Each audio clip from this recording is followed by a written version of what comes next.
Iran 1 से 2 दिन में न्यूक्लियर वेपन्स तैयार कर सकता है। ये ईरान ने खुद ऐलान किया है और ये दावा करके एक बार फिर दुनिया को चौंका दिया है।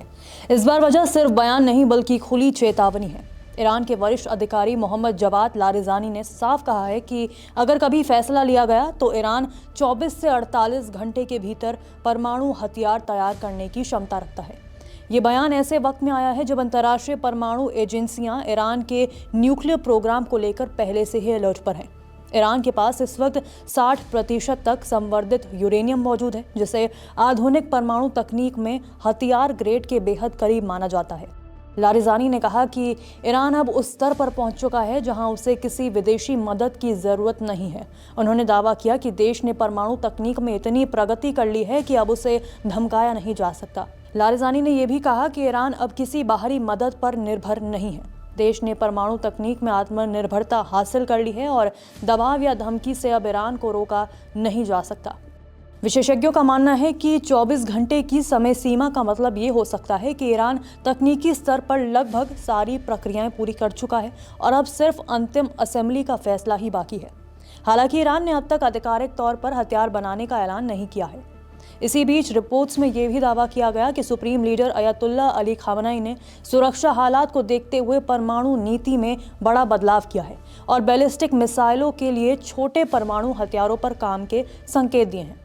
अगर ये दावा सही है तो ये ईरान की नीति में ऐतिहासिक बदलाव माना जाएगा, क्योंकि दशकों तक खामनेई परमाणु हथियारों को गैर इस्लामी बताकर खारिज करते रहे हैं। ये सब ऐसे समय में हो रहा है जब ईरान अंदरूनी उथल पुथल से गुजर रहा है। महंगाई, बेरोजगारी और आर्थिक दबाव के चलते देश भर में विरोध प्रदर्शन चल रहे हैं। तेहरान से शुरू हुआ आंदोलन कई शहरों तक फैल चुका है और दुकानों के शटर गिर चुके हैं।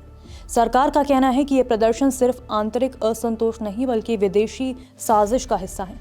विदेश मंत्री अब्बास अराक्ची ने आरोप लगाया कि हिंसा को भड़काने में इजरायल की खुफिया एजेंसी मोसाद की भूमिका है। उन्होंने पुलिसकर्मियों पर हमलों के वीडियो भी शेयर किए हैं। आंकड़ों को लेकर अलग अलग दावे हैं। कुछ रिपोर्ट्स में सैकड़ों लोगों की मौत और हजारों गिरफ्तारियों की बात कही गई है। सरकार का कहना है कि सुरक्षा बलों को निशाना बनाया जा रहा है, जबकि विपक्षी समूह इसे दमन बता रहे हैं। इसी बीच अमेरिका और ईरान के बीच बातचीत के भी संकेत मिले हैं। अमेरिकी राष्ट्रपति डोनाल्ड ट्रंप ने कहा कि तेहरान की ओर से संपर्क किया गया है और बैठक की संभावना पर विचार चल रहा है। हालांकि ट्रंप ने यह भी कहा कि हालात बिगड़ने पर कड़े फैसले लेने पड़ सकते हैं। ईरान ने भी साफ कर दिया कि अगर उस पर हमला हुआ तो जवाब सिर्फ शब्दों में नहीं होगा।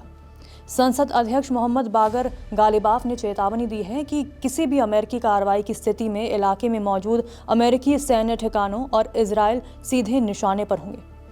ईरान का ताज़ा रुख ये दिखाता है कि वो अब सिर्फ बचाव की मुद्रा में नहीं है।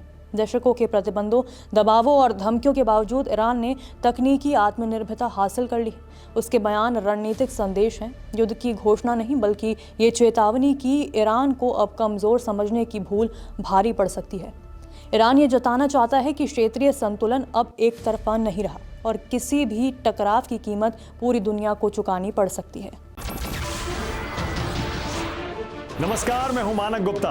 अगर आपको हमारा ये वीडियो पसंद आया हो तो इसे लाइक और शेयर जरूर करें और हाँ, हमें सब्सक्राइब और फॉलो करना ना भूलें ताकि आप देश और दुनिया की कोई खबर मिस ना करें। तो जुड़े रहिए हमारे साथ और देखते रहिए न्यूज़ 24।